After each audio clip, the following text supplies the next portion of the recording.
Aloha guys, what's up? Welcome back to my profile, my channel, wherever you're watching this currently.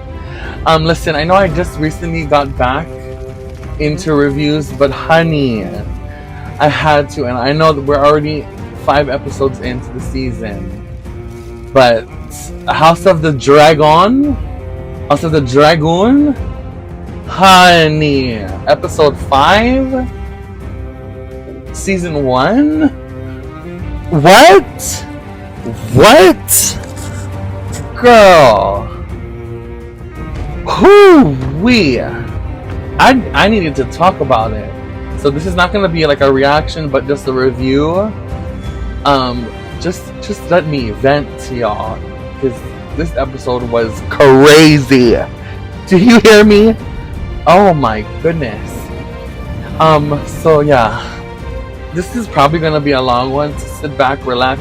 If you're interested, if you're remotely interested in the show and what I have to say, because this one was a doozy. So I took multiple notes about what I needed to talk about. Okay, so buckle in. Let's do this, honey. Okay, y'all, let's go. Cause, boy, we had a time last night. We had a time last night. Oh, I'm sorry. This mic is gonna be wild. But listen, okay? Let's just get into it, okay? Season 1, episode 5 of Game of Thrones House of the Dragon, okay? Episode was called We Light the Way. Wasn't much light in this episode, girl. Okay, so we open up. It looks it's giving rolling hills, it's giving Sound of Music, but there's a woman on horseback that rides up to this other man who we will find out who it is later. But she's like, the guy was like, "Good morning, cousin. What you doing, girl?" She's like, "I'm gonna go get today's quarry," cuz he's like, "What you gonna get, rabbit?" She was like, "No, sis, dear. Okay, don't at me." So she looks tough. She looks like a badass girl. She rides off, and he's like, "Peace, whatever." So she rides, and then she rides into this area, and I'm like, "Wait, this looks familiar. This looks like that valley and the high hills." It looks like the Vale from Game of Thrones, like when you're on your way to the Eyrie. And then I see Damon in this like hooded cloak actions. And then I start thinking, no, this is definitely the Vale. And then I think, oh, I know this isn't your wife, Damon. I know this isn't your wife that you've been complaining about throughout the whole season thus far. He called her a bronze bitch. And he said that the goats and the sheep were prettier than her. I said, "You are so nails, because she is not ugly. She's a pretty young woman who's assertive, and she can go hunt." So, mind you, Damon has not really saying much. She's ripping him, like, "What are you doing here? Did you come to consummate our marriage with the goats? Because I ain't gonna do it because of your little problem downstairs." So like Damon's like trying to reach for the horse. Bottom line, the horse gets spooked. The horse goes full back. She falls off the horse. The horse falls on her, and you hear like her back snap and her arm snap and her neck snap, and she's just laying there, just like and paralyzed. And Damon's petty, tacky ass walks up to her and starts nudging his foot on her broken arm, and she's trying to be a real one. She's trying not to cry. I'm like, oh, Damon is so nails. So basically, he walks off, And I respect this. Lady Rhea was her name. Lady Rhea of the House Royce of Runestone. Um, I respect her because as Damon was walking off, she was like, and you still can't finish. I was like, girl. Just rubbing the salt in the wound, in your literal wound, girl. He's impotent and he don't like that, and you're gonna call him out on it. So Damon grabs the nearest rock, and we can imagine what he does after that, because they jump shot to somebody just butchering a fish's head off. So that was cute.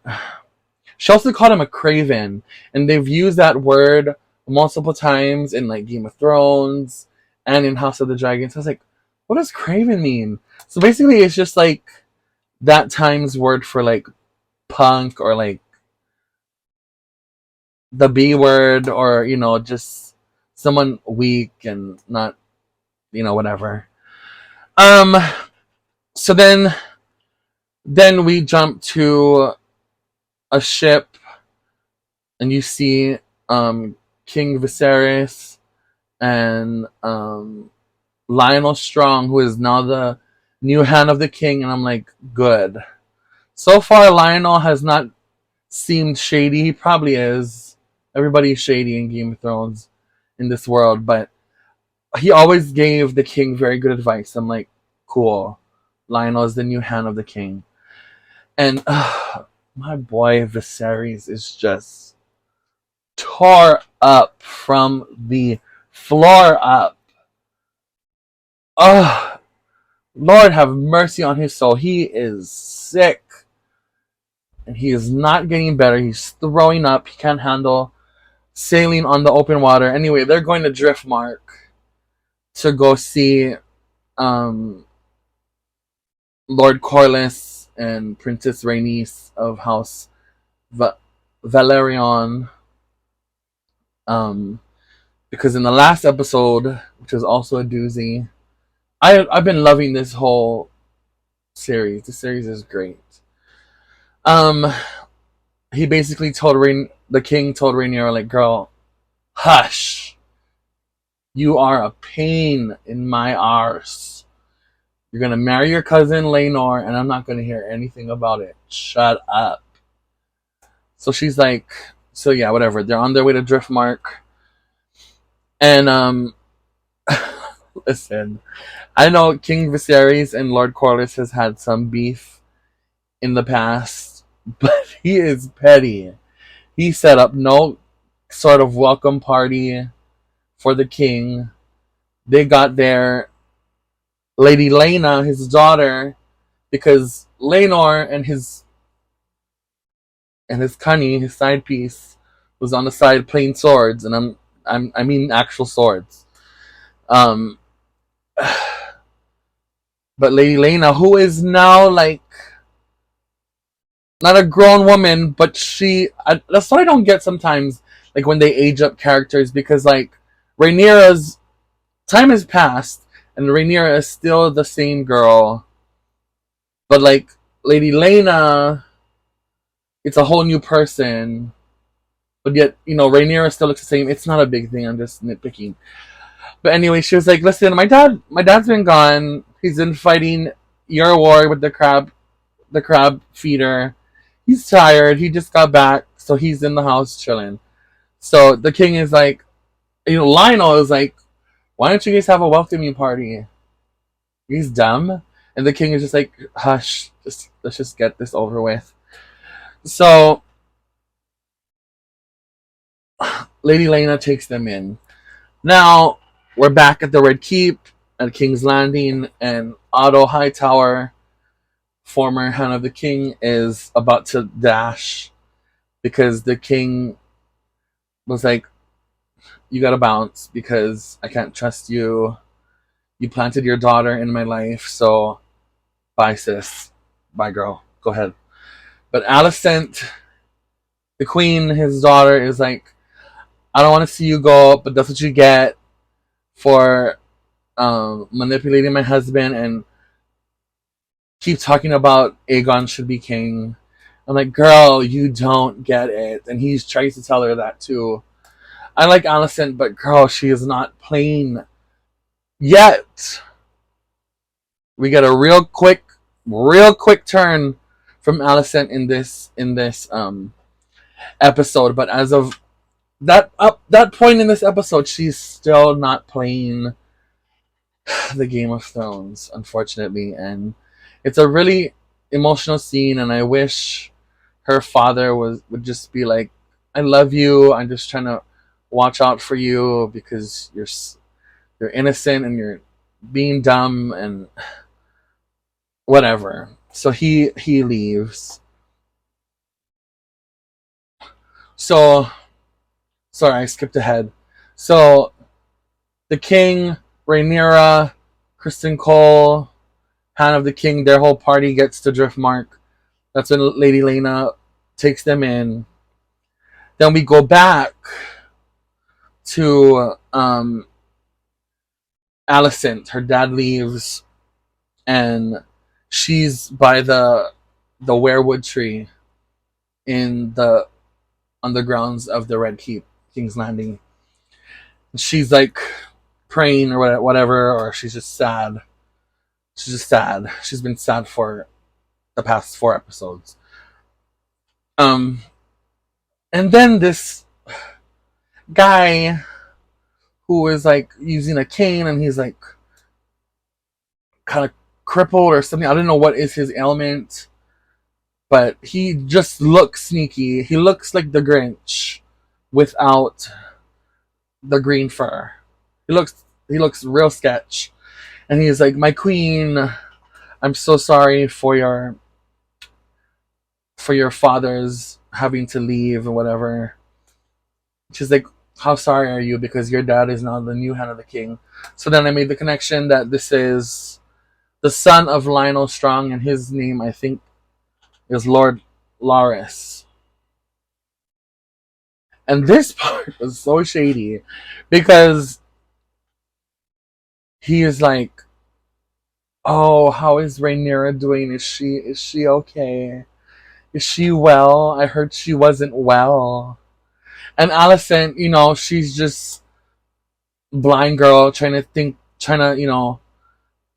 believe what Rhaenyra is telling her, but abiding to what her husband, the king, is telling her.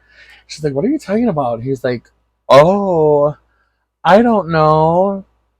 I heard the maesters gave her this tea, and something might have happened, and she might be pregnant, girl. And I heard that her and Daemon was getting it on, and so now they have to give her this tea to take care of things, going on in her lady parts and her belly." And then so Alicent is like even more like, anyway, it was real shady. He's like saying things without saying it. And he's like, "Oh, I'm so glad I was wrong. I'm so glad, my grace, your grace." So they go on, whatever. We're back at Driftmark at high tide, which is a stunning castle. I really like how their castle looks. Lord Corlys is chilling in his throne. The king walks in. He's like, "Be welcome." And the king is like, "Why didn't you welcome me when I first got here? But whatever, let's do this." So they're in their throne room. Princess Rhaenys comes in. She's like, "Cousin, what's up?" And then she shakes his hand. And poor thing, the king's like, "Ah, ah." And Rhaenys realizes that, listen, brother only has like 2 or 3 fingers left. She's like, "Are you well? Oh my god, are you okay?" And he's like, "Girl, I'm fine. What? Stop." And then, so anyway, they're just making small talk. And King Viserys is like, "Look, here's why I'm here. It's about time that our houses have joined forces, and I want Laenor to marry Rhaenyra." And I'm sure they were like also in their head, like, yeah, we tried doing that with our 12-year-old before, but you didn't want to marry her. You wanted to marry the 15-year-old, so you wanted to have morals. So they do that, and surprise to my surprise, I mean, it makes sense, but I just thought Lord Corliss was gonna fight more, but he was like, "Cool, but before we agree, we need to go over some details." And like, the king is like, "What do you want? Take this deal and hush." So he's like, "What happens with the whole king queen thing? What's up with that, sis?" He was like, "I mean, by Westerosi tradition, they have to take their father's name, right?" And so the king is like, yeah, whatever. They can be born and take on the Valerian name, but once the oldest born, be it boy or girl, come on, inclusion, um, is their time to take the throne, they will rule as a Targaryen. So he was like, Lord Cardiff is like, fine, whatever. And even Rhaenys was kind of like, I guess. The girl, you are a Targaryen. Hush. This is, you guys are all family. Just deal with it. So they make the deal. The king's like, I'm tired. I'm sickly. I might die any second. Deuces. I'll see you guys later. Cut to Rhaenyra and Laenor walking along the beach. And I don't know how I got this spoiled for me. But they're walking along the beach and Rhaenyra is like, I know both of us don't really want this, but let's just do it for our families, for our houses, and even when we get married, um,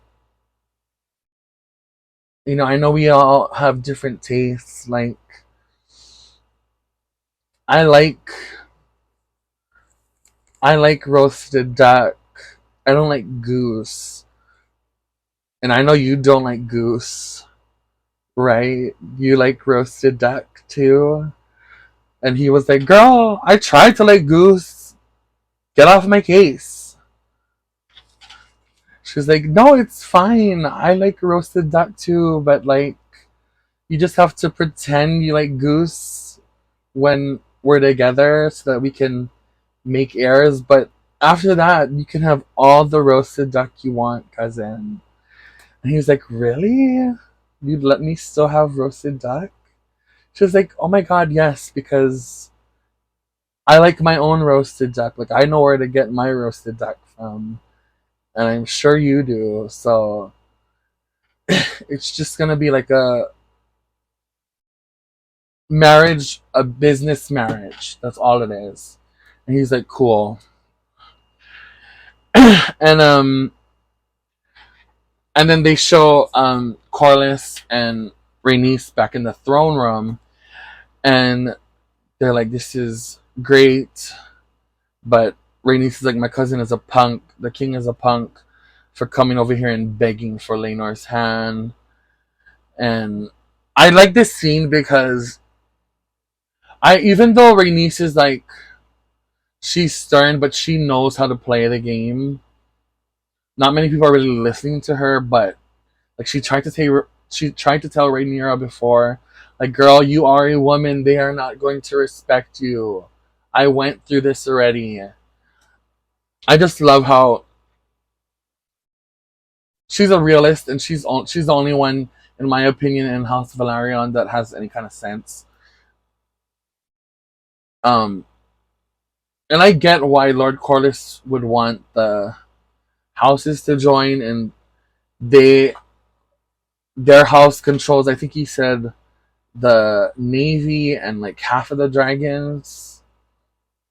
So, I mean, it's a good deal for him. But Rhaenys is like, we're putting our sons um, life in danger, and you know his true nature.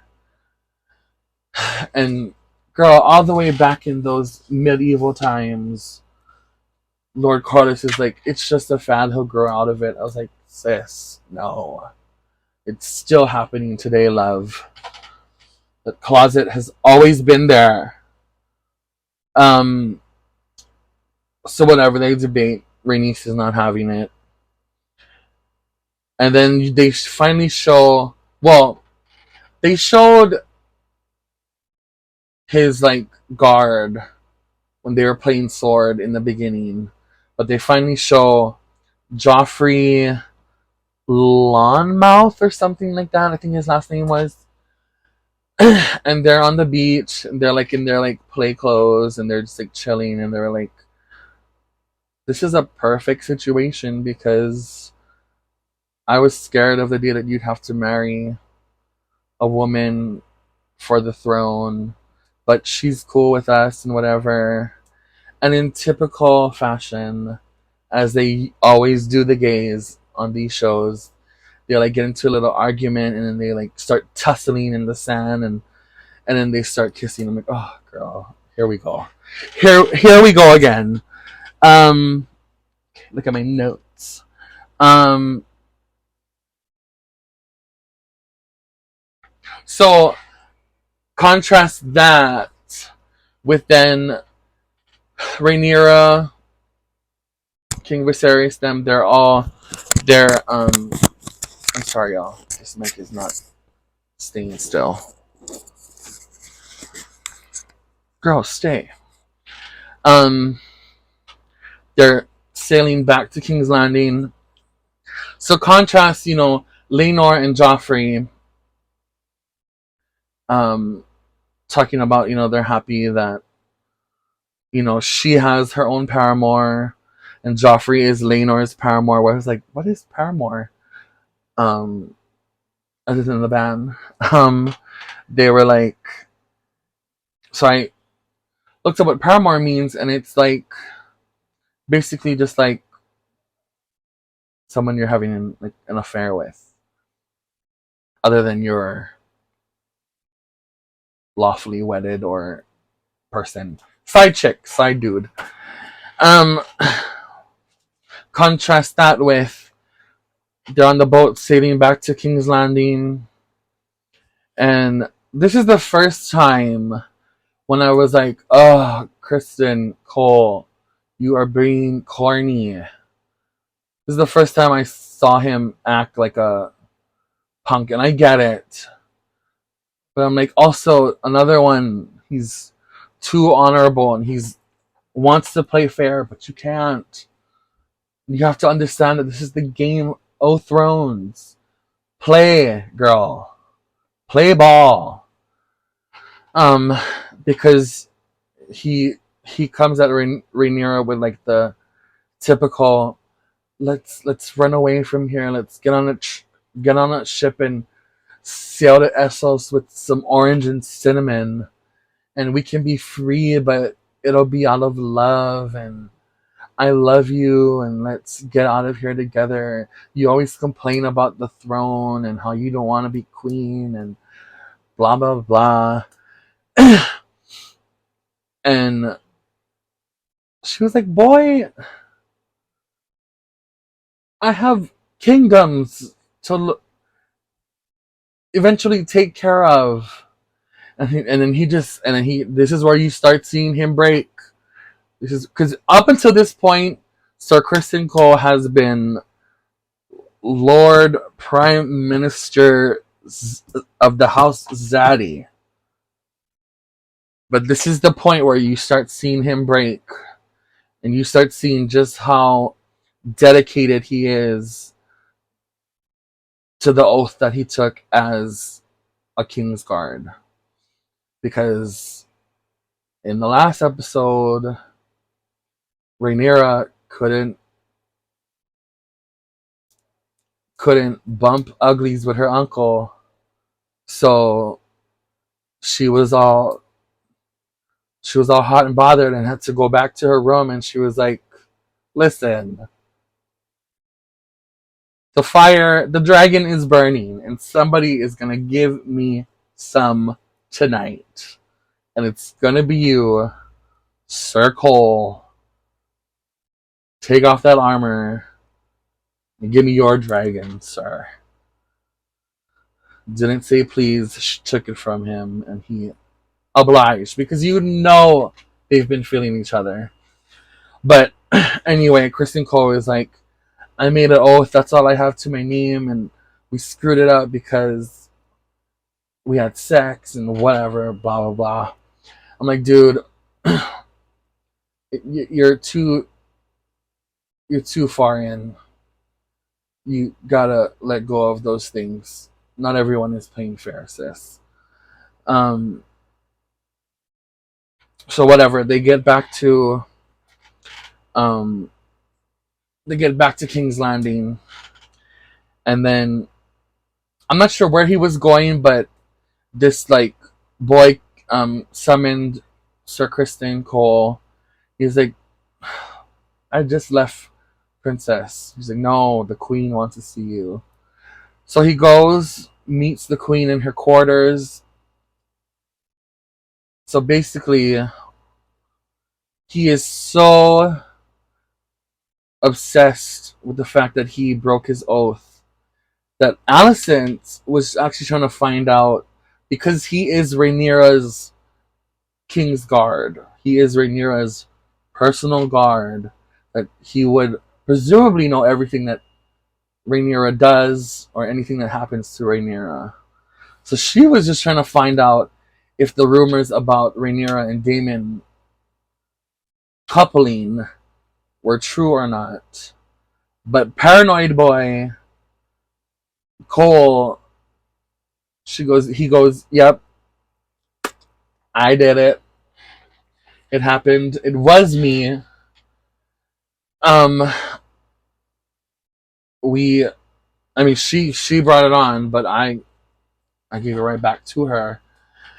And that's when you see Alicent.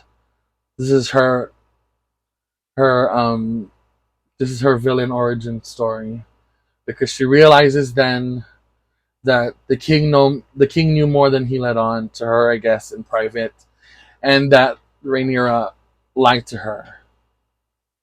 Well, and see, like I said, Alicent gets real hurt about this, but like technically says she didn't lie.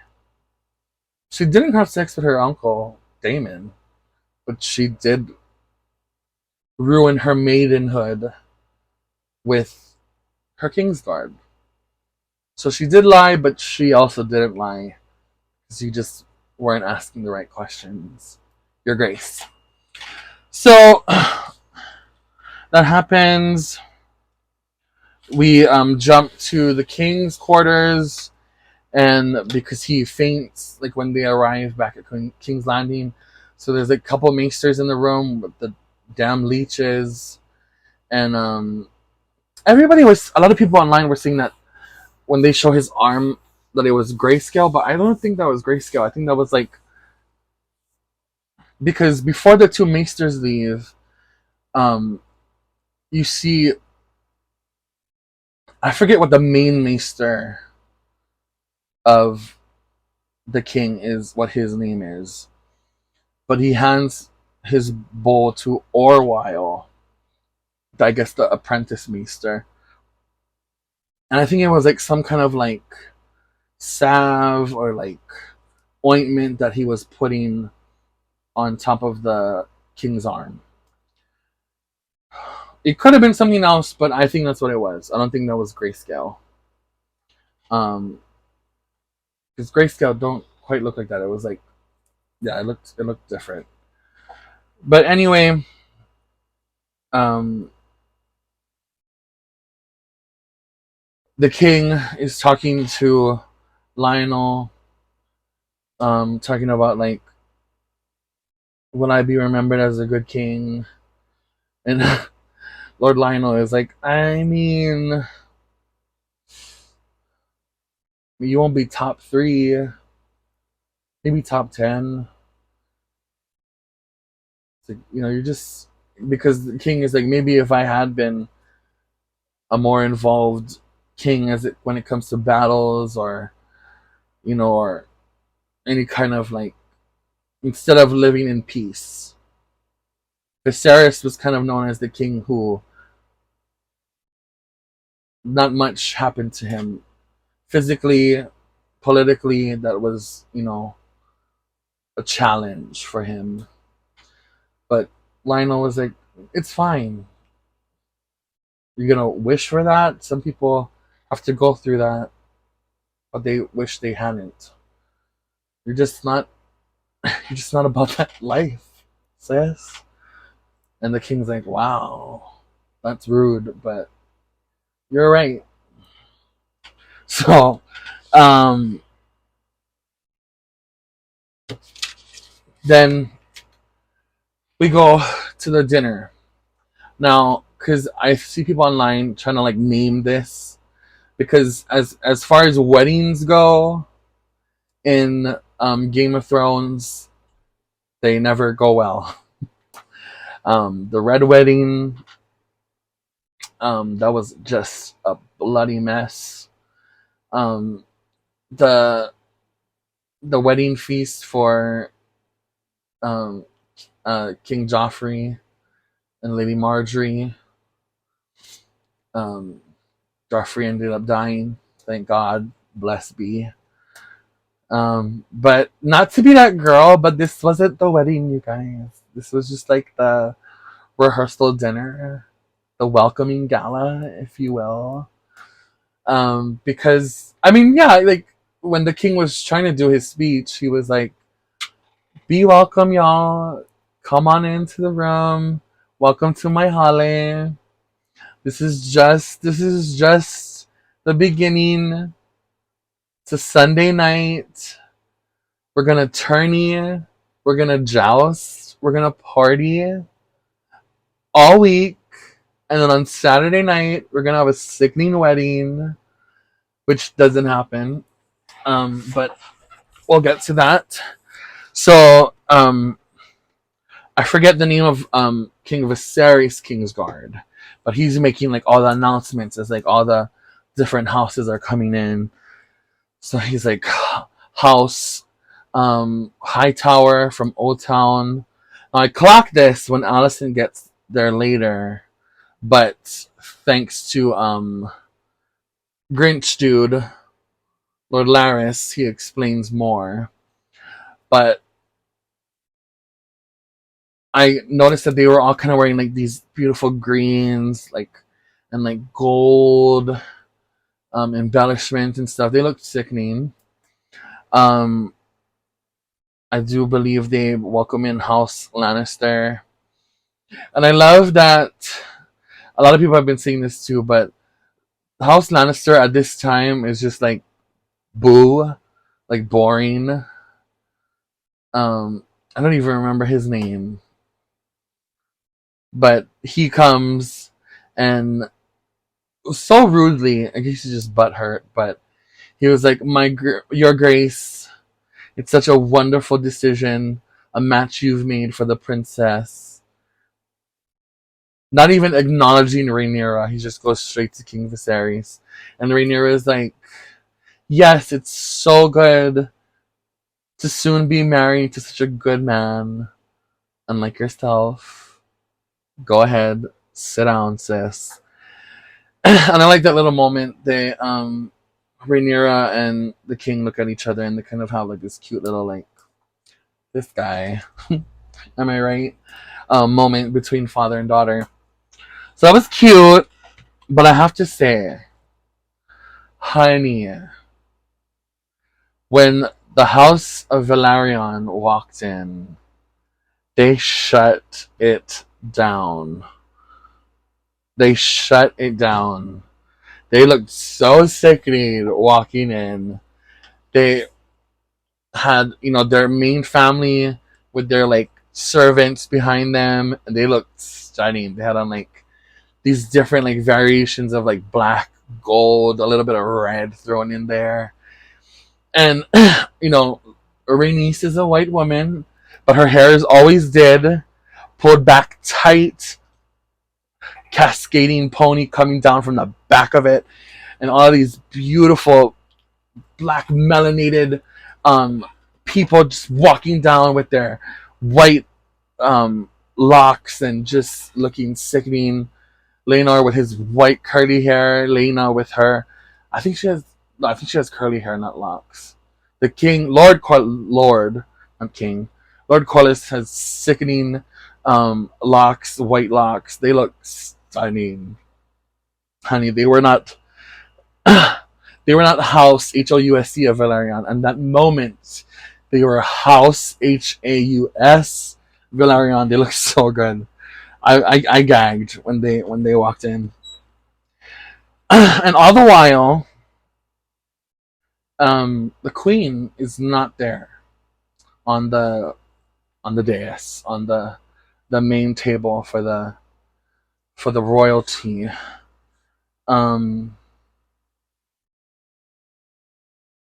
So they kind of settle down.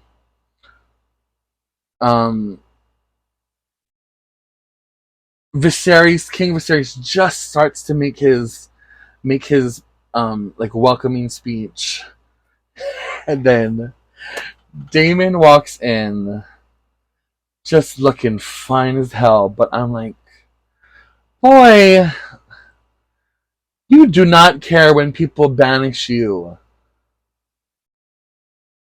You've been banished multiple times. You're banished from Dragonstone.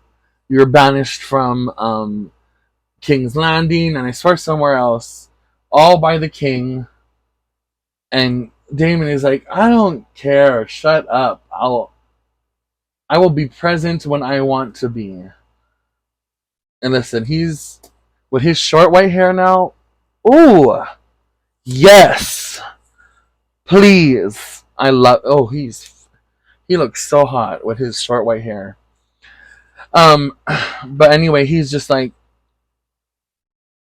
he walks in just smug, petty. I respect the petty, but he walks in like, what up?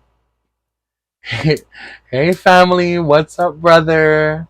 Hey niece, looking sexy. And Rhaenyra looks stunning. She had like clusters in her hair, but they were all braids.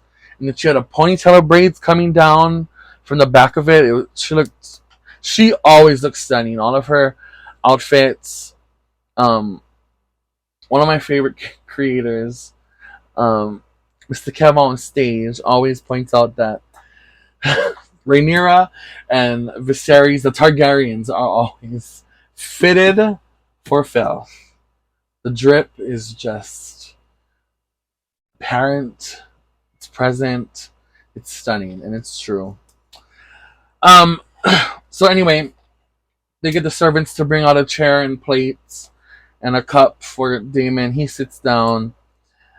Again, the king attempts to continue on with his speech, and then he is just smacked silent as if he's seen a ghost. They don't show what he's looking at. He's like in shock of what he sees. And then Alicent snaps. Not like, but she walks in like when everybody else where everybody else walked in from, looking stunning, and she's wearing green. That's where I clocked. I was like, oh my god, she's like taking sides with her family, the Hightowers. She's not. She's making a statement, and the dress looks sickening. She's giving shoulders. She's giving inner boob. She's giving shape, length. That gown was stunning. She said, oh, y'all wanted to have a party. Y'all wanted to dress up tonight? Cute. She looked stunning. So she's walking down, and this is when Lord Grinch, tells his brother, Sir Harwin, they're both sons of Lionel Strong, the Hand of the King. He was like, do you know what the banners of Old Town Old Town look like when they um proclaim war? And the brother's like, green? I was like, yes, sis, green. She looks stunning, so she was making it known where she stands. She's over her husband, she's over her former friend, whatever. And she gets up to the table and says, congrats, stepdaughter. And I said, ooh, girl, y'all are done. Y'all are no longer friends. Wow. And it was so just like, if words could cut. She sliced Rhaenyra's neck right on that table. She said, stepdaughter. Ugh, it sounded gross coming out of her mouth. Um, she gives her husband a little peck on the cheek. And she looked good, girl. She looked good because I don't know if it was because King Viserys could possibly die at any moment, or if he was just distracted by how good his wife looked. But he was like, Lionel, where was I? Anyway, so he continues on with his speech, and he finishes up. He does good speeches. He's had to make few speeches in this show so far, and he's great. That's just how I feel. So they have Laenor and Rhaenyra do the Dance of the Dragons. Come on, callback. Come on, foreshadowing. Okay, for the war to come, and also reference to, I believe season 5 or 6 of Game of Thrones, when Shireen Baratheon used to read Dance of the Dragons, a story about these two houses, whatever. So they're doing the Dance of the Dragons, and it's very mating call action. Yeah, trying to track each other. And all the while, poor thing, all the while, Laenor and Rhaenyra are dancing and they're getting close, whatever. You know, they're just peacocking each other the whole time. Kristen Cole, Sir Kristen is in the corner. Just, he is not having it. He is on the brink of a breakdown. Do you understand me? He's in the corner, heated. I felt he just was mad faced the whole time. He was not having it. Alicent gets up off of the table. She walks down to the crowd to see her uncle, Lord Hightower. She was like, thanks for coming, uncle. Auntie, what's up? Green, you get me? He's like, I got you, niece. I feel you, niece. We're right here with it. Old Town stands with you. It's like, ooh, girl. So next, you find out that Sir Gerald Royce, who was the guy from the beginning, goes up to talk to Daemon and accuses Daemon of killing his cousin, Daemon's wife, Lady Rhea. And he tries. He tried so hard, but Daemon's petty ass was just like, oh, her cousin's tragic what happened. So anyway, since we didn't have any kids, everything that was promised to my wife comes to me now. And her cousin Sir Gerald is like, dang, he's trying to get you killed, but you're right. So he sits down quick. So now people are dancing. They're doing this weird dance where they're picking up the women and they're like throwing them, and like I don't know what's going on. They're just having a big old dance party, and Joffrey and Laenor are to the side, and Joffrey realizes that Rhaenyra's paramour is Kristen Cole, because Kristen Cole, like I said, was pouting the whole damn time, and it was clear give it to the gays to figure out their kind to clock, okay, that yep, oh yeah, they're definitely fooling around together. So Joffrey goes to talk to Kristen, and Sir Cole is not here for it. He's mad. He's looking at Rhaenyra dance with everybody and being happy and la di da with everyone. Um, but Joffrey was like, "Hey," and I think at this point, like I said, Sir Kristen is just he is just um he's going off already. He doesn't know what to do because I think his mind is just going because Joffrey's like, "Hey, I know your secret." He tells his secret, so let's protect them and keep. Let's all keep secrets together and be alive together.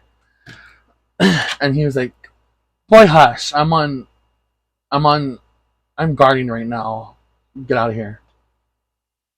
And I swear, he like rubs past Sir Kristen's locker or something because he had to like move out of the way and like lift up his sword. I was like, "Oh, sis, don't be messy. You already have Laenor. Don't come for Daddy, even though Daddy is on the brink of just madness." So anyway, after Joffrey goes to talk to Sir Kristen, the music like starts building. It starts getting tense, and brother on the drums is just she's going off. She's feeling herself. She's getting lost in the rhythm. The strings, brother is just she's feeling it right now. Okay, he's getting on all. And I just I just love how the score and the music of like these shows totally just help build up the listen. I was stressed during this whole dinner scene. Okay, butt cheeks clenched. I was stressed, y'all. This dinner scene is crazy tense and stressful. Um, so everybody's still dancing. The music, the musicians, the band is hitting it. They're going off, and Sir Harin and Rhaenyra are dancing, and Petty Damon walks into the crowd and was like, "My boy, let me dance with my niece."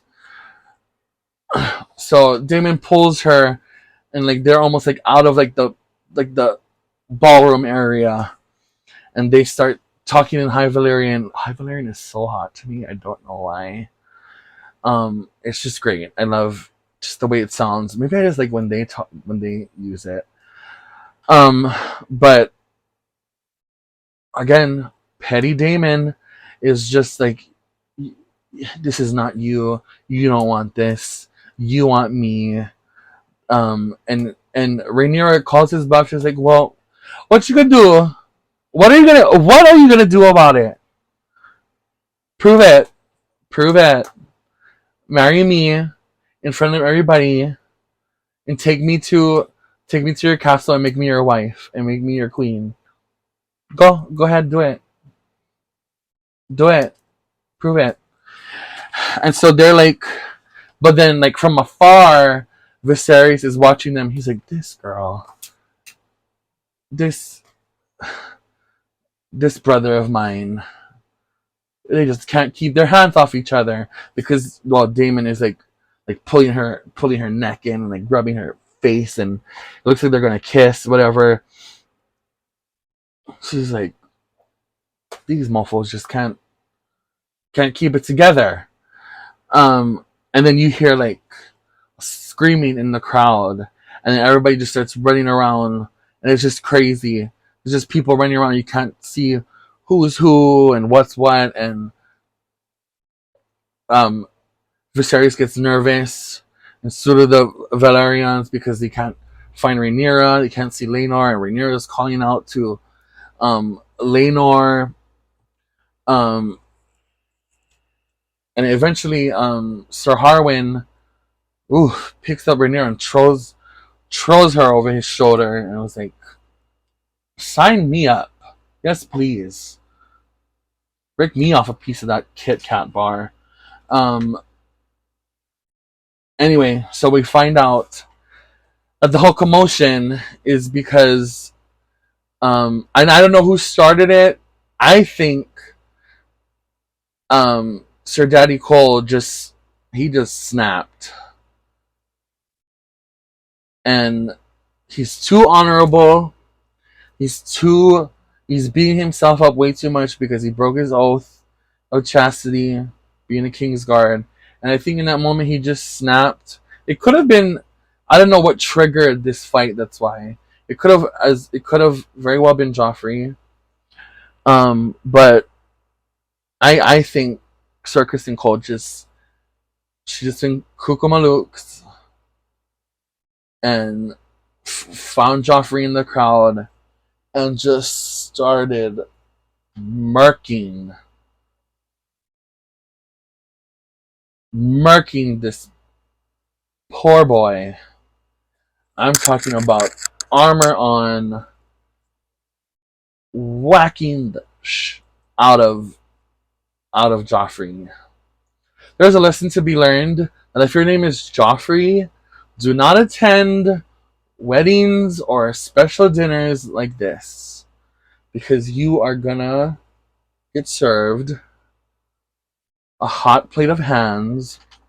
And when I tell you that Daddy Cole lost his ever-loving mind and beat that boy's left side of his face till it was hamburger meat.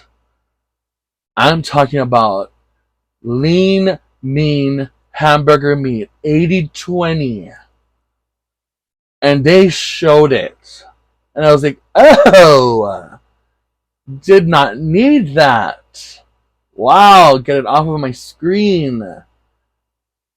They made sound for it. It sounded like if you shake like Jello in a bowl. It was disgusting. So he loses it, kills Joffrey. The crowd disperse. Laenor comes to, because I think Kristen Cole also whacks him in the face, and he passes out for a little bit. And so Laenor like crawls on the floor to where Joffrey is, and I thought he was. I don't know if everybody clocked that they were lovers at that point, because I thought he was. I mean, he starts crying and like crying out. I thought he was gonna kiss. I thought he was gonna start kissing Joffrey like on the face or something. And then just everything is happening. They're fighting. People are getting thrown and beat up, and Viserys is on the table and his nose starts bleeding. Like, sis, you just cannot catch a break. And then what happens after that? Oh my god. So everybody leaves and they just decide, forget the whole week of festivities and carrying on. We're gonna have the wedding right here. Just our family. The High Septon comes in, marries them. They're both singing their vows while they're crying. And so they're jumping between the wedding in the dark, in the same room that all this went down. Blood still wet. The rats are like sucking at the blood. Yuck.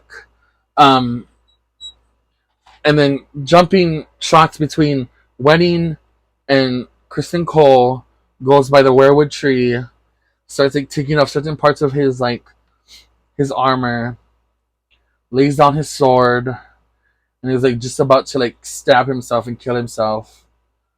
But right before he does, Alicent comes out and is like, Daddy Cole, don't do it. I need you. Daddy, I need you. So she stops him, and so I guess now he's gonna be either her spy. I don't know if he's still gonna be Rhaenyra's Kingsguard, but um, he's gonna be in cahoots with Alicent. I'm assuming in some kind of way. And back in the wedding, they marry. They don't even kiss. Rhaenyra goes in for the kiss, and Laena's like, "Girl, you get in this cheek. I didn't want to marry you, and now my lover is dead. He's still bleeding from being knocked out." It was a mess. And then at the very end, of course, my good sis King Viserys had to make it all about her, and she just passes out on the floor. And then the episode ends like that. So literally, this episode was so crazy. I'm loving this show. None of the episodes for me have been. A lot of people were saying that last week was like a filler episode, and I don't think so. I It maybe wasn't as like eventful as like episode 3 was, or maybe not action packed, but it's all story driven, and it's all yeah. You need these like last week. You needed last week to happen so we could just move the story forward. So I try not to watch the preview for next week after the episodes are done. So who knows? Next week I might try to do like a reaction, actual reaction of it. But yeah. I hope you guys are enjoying it. I hope you guys are enjoying my reviews, my reactions. Um, if you have taken the time and watched it, mwah, let me give you a hug, give you a kiss. Thank you for being a trooper and staying this long. You're a real one. Literally, you're a real one. Thank you. Let me know if y'all want to hear more of these reviews. Let me know how much of you guys out there are watching House of the Dragon, because I'm obsessed. I'm also rewatching. If you've seen my previous video from a couple weeks ago or so, I was rewatching Game of Thrones because I never finished Game of Thrones. So I'm already on season 6 because I've been going in. So yeah, let me know if you guys want more of these, and hopefully I'll see you guys next week for maybe even a reaction or just post review. Okay. Y'all have a good week. Okay. Love you guys. Bye.